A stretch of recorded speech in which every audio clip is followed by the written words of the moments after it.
Hello everyone, welcome back to our channel and welcome once again to Fairmont Crest, a city where everything is always wrapped in a flawless layer of glamour. Today we're talking about the moment that gave me chills. Bill suddenly raised his voice and refused the tea Hayley offered him, even blurting out the words poison tea like a blade slicing through the fake calm in the room. And the scariest part isn't what he said, it's the laugh that came right after. A laugh that made Hayley feel both relieved and unhinged, because she couldn't tell whether Bill was truly joking or setting a psychological trap to study her reaction now that her poisoning plan was starting to leak the scent of danger. If you think this was just an accidental scare, stay until the end because the closer you look, the clearer it becomes. The kitchen, usually bright, spotless, and perfectly controllably turned into an invisible battlefield because of one porcelain cup and the familiar smell of herbs. Hayley had prepared everything with the careful precision of someone who believes she can control another person's breathing. She chose the exact tea Bill was used to calling good for the stomach. The tea she used to build the image of a wife who cares, who listens, who soothes. In that cup, the gentle aroma was only a curtain. Under it was cold calculation, dose measured and balanced just enough not to trigger an immediate reaction, just enough to turn any warning signs into coincidence, into age, into work stress, into a slow decline no one could name in time. Hayley had gone too far to turn back, and the further she went, the more she had to believe Bill could never be allowed to wake up. But then Bill's sudden, loud refusal, his tone like a knife cleaving straight through that manufactured routine, collapsed Hayley's tower of confidence in a single second. What drained the color from her face wasn't only that he wouldn't drink it, but that the word burst out like an instinctive reflex, poison tea. Two words were enough to freeze the air, enough to make Hayley feel as if someone had stepped up behind her and read everything. Stared straight into the cup. Stared straight into the months she had turned tenderness into a weapon. For a few breaths, Hayley wasn't a graceful woman anymore. Her body betrayed her before her words could arrange themselves. Her fingers tightened around the porcelain, her throat went dry. Her eyes blinked rapidly as if she could erase the meaning of the phrase he had thrown. She stammered, rushed to rebuild a calm expression, forced her shoulders not to shake, tried to set the cup down without making too sharp a sound. Hayley understood exactly what she had revealed. One moment of lost control was enough to plant suspicion, enough for a man like Bill to start connecting the pieces. She forced a smile, forced an explanation, forced herself back into the old gentle version of her while her heart hammered, as if it wanted to break through her ribs. In her mind, the plan stopped being a plan and became a card game where the most important card had just been flipped. It felt like standing on the edge of a cliff, staring into the dark, realizing that one small reminder could send everything collapsing in a chain reaction.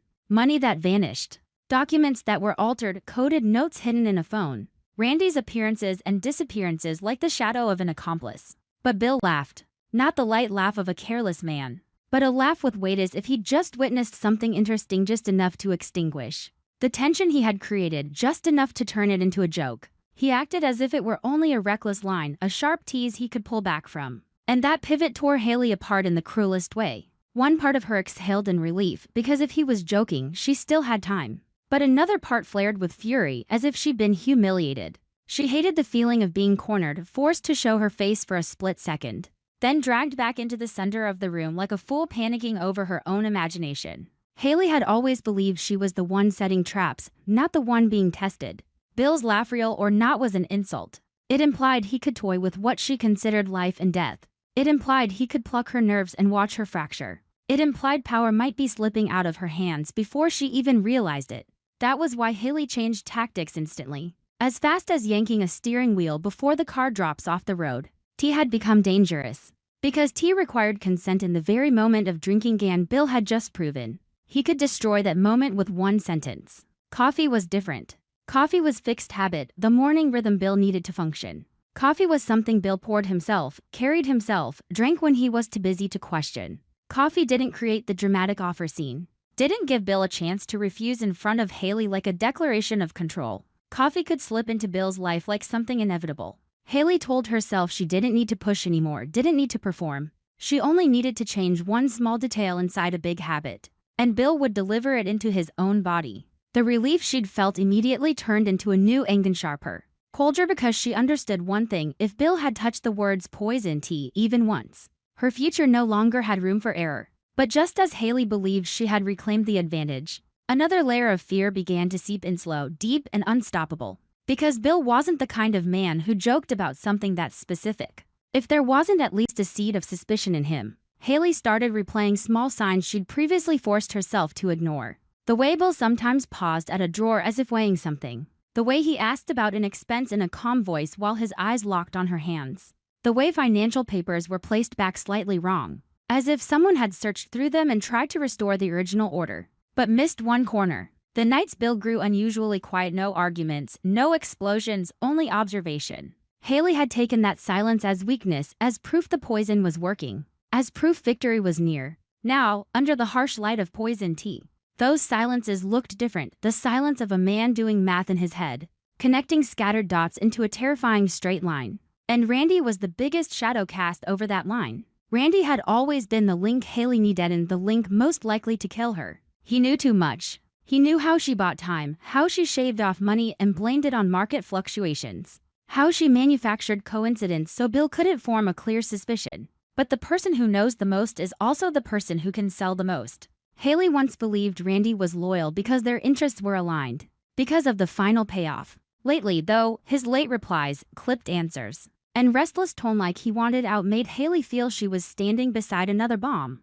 If Randy sensed the wind changing, he could betray her for safety, for money, or for protection from crimes he had also touched. Hayley began to wonder if Bill had received a single scrap of information. He wouldn't need the whole picture. One correctly placed fragment could be enough for Bill to start laying a trap in reverse. Then the name Madison slipped into her fear like a needle. Hayley remembered Bill's most recent checkup. She'd waited for results with a tight throat, afraid of exposure but hoping any numbers would be blamed on stress or age. If Madison had noticed something strange, if Madison had offered suspicion rather than certainty, that was even more dangerous.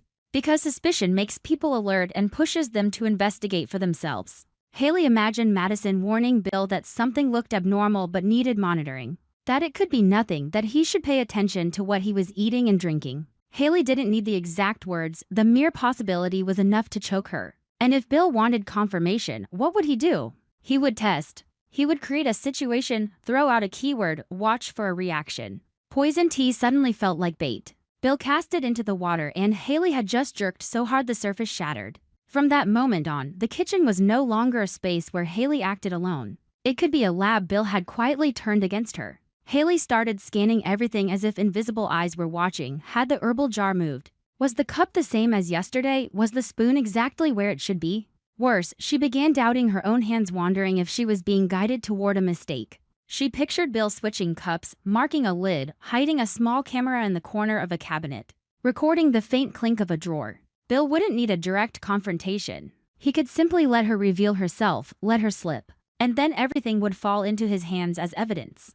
The thought made Hayley furious and frantic. She hated being hunted, but she couldn't stop. Cows stopping would mean admitting the truth. Once poison exists inside a home, every retreat becomes suicide. In that rage, Hayley clung even harder to the idea of coffee as her last life raft. She convinced herself Bill couldn't suspect everything at once. If he suspected tea, she would abandon tea. If he expected repetition, she would rewrite the routine. In her mind, she began building a new cover around coffee, special sugar packets, heart-healthy cream, explanations about bitterness and stomach sensitivity. She rehearsed how to stay calm when he drank it, how not to stare, how not to seem too attentive. But the more she rehearsed, the more she faced a brutal truth. Now everything could be interpreted backwards. Every caring gesture could look too much, every silence could look calculated, every smile could look like a mask. And the secret phone became a hot weight in Hayley's mind. It wasn't only how she contacted Randy, it was a vault of truth she couldn't fully erase. Suggestive messages, meeting times,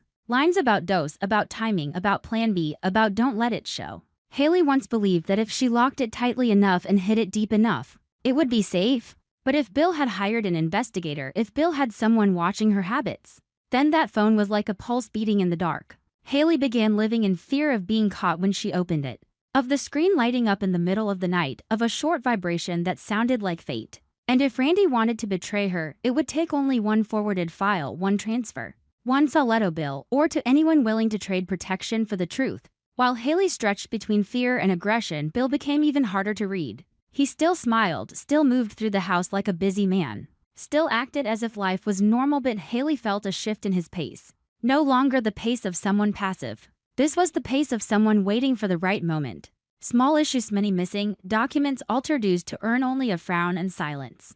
Now Bill asked again, not harshly, just like a man checking another person's memory. Hayley heard those questions and felt her spine go cold. Because it sounded like a loop, Bill was asking to see whether she would change her story, whether she would stumble, whether she could remember what she'd lied about last time. The more she thought, the more Bill's poison tea laugh felt less like an ending and more like an opening bell for a hunt. The real war, then, was no longer inside a cup of tea or a mug of coffee. It was inside both of their minds. Hayley had to decide whether to speed up, strike quickly before Bill could build a full trapper, slow down to avoid mistakes. Speed could end everything sooner, but it could also deepen the traces, make them clearer, give Bill a clean excuse to counterattack. Slowing down felt safer, but every day that passed gave Bill more time to collect evidence, gave Randy more time to waver, gave Madison more time to push stronger warnings. Hayley was cornered in the cruelest way. She wanted to control Bill. But to control Bill, she had to understand Hyman. The harder she tried to understand,